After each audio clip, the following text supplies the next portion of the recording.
अजीत पवार से अलग होने का फैसला क्यों लिया? जनता के नाम एक खुले पत्र में किया बड़ा खुलासा। महाराष्ट्र के उप मुख्यमंत्री अजीत पवार ने रविवार 25 फरवरी की रात अपने एक्स हैंडल पर एक बयान जारी कर पाला बदलने और बीजेपी और शिवसेना के हाथ मिलाने के अपने कारणों को स्पष्ट किया। एक्स पर किए गए पोस्ट में अजीत पवार ने लिखा, मैंने एक विचारधारा और उद्देश्य के साथ बिना किसी समझौता किए विकास कार्यों को पूरा करने के इरादे से अपनी भूमिका निभाई।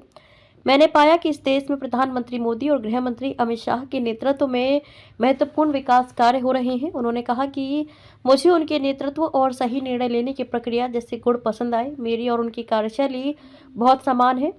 बड़ों का अनादर करने का मेरा कोई इरादा नहीं है। 1991 से मैं वास्तव में राजनीतिक जीवन में आगे बढ़ रहा हूँ। इस बारे में कई चर्चाएं हुई कि कौन मुझे राजनीति में लाया, किसने मुझे मंत्री पद दिया और किसने मुझे मौका दिया।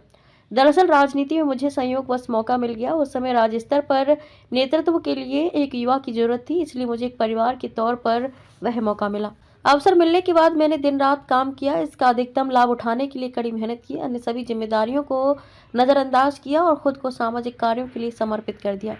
ये यात्रा 3 दशकों से अधिक समय से चल रही है। मैं हमेशा न केवल अवसर प्राप्त करने पर ध्यान केंद्रित करता हूं, बल्कि लोगों को काम करने के लिए हम उनका उपयोग कैसे कर सकते हैं।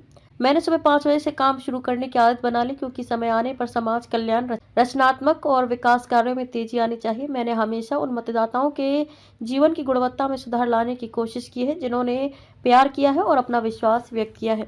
मैंने पहले दिन से ही राजनीति करते हुए किसी भी अन्य मुद्दे से ज्यादा विकास को प्राथमिकता दी। विकास हमेशा मेरे और मेरे सभी साथियों का आज और भविष्य का एक बार का कार्यक्रम रहेगा।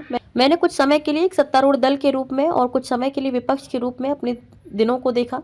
जब वे सत्ता में थे तब उनके काम की गति और विपक्ष में रहने पर रुके हुए कार्य दोनों का उन्होंने अनुभव किया। इस तथ्य से इनकार नहीं किया जा सकता कि यदि कोई लोगों के प्रतिनिधि के रूप में कार्य करना चाहता है तो उसे अतिरिक्त शक्ति की आवश्यकता है।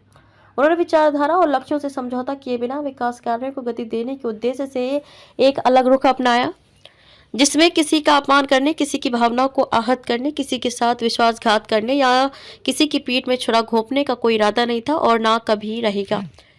मेरे मन में हमेशा बड़ों के प्रति सम्मान की भावना रही है। अपने साथियों को साथ लेकर और विभिन्न स्थानों पर युवाओं को अवसर प्रदान करना, आज भी मैंने सिर्फ स्टैंड लिया है। इससे साफ है कि सत्ता होगी तो विधानसभा क्षेत्र सहित प्रदेश के सभी विकास कार्यों में तेजी आएगी। कोई मंशा नहीं थी और ना ही किसी का अनादर हुआ।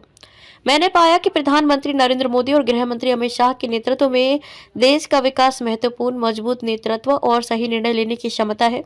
मैंने उनके साथ जाने का फैसला किया, क्योंकि मैं और उनकी कार्यप्रणाली समान है कि हम अपने काम से अधिक प्यार करते हैं कि मैंने उनके साथ अपनी भविष्य की विकास योजनाओं को अधिक प्रभावी ढंग से लागू कर पाऊंगा। मैंने इस राज्य को विकास में अग्रणी बनाने के उद्देश्य से ये भूमिका निभाई। मेरे सत्ता में आने के बाद से हमने विकास की गति देखी है। इसका उद्देश्य बुजुर्गों का अनादर करना नहीं है, बल्कि भविष्य में लोगों के जीवन स्तर में सुधार कैसे करें, बुनियादी ढांचे को और अधिक कुशल कैसे बनाया जाए। इस मौके पर मैं राज्य की जनता को आश्वस्त करना चाहता हूँ कि आने वाले दिनों में एनसीपी किसी भी व्यक्तिगत आलोचना से बचती रहेगी और राज्य के लोगों के लिए विकास का खाका लेकर आएगी। मैं सभी माननीय नागरिकों से विनम्रता पूर्वक अपील करता हूं कि विकास के इस मार्ग पर मेरे साथ आएं और बड़ों को आशीर्वाद दें।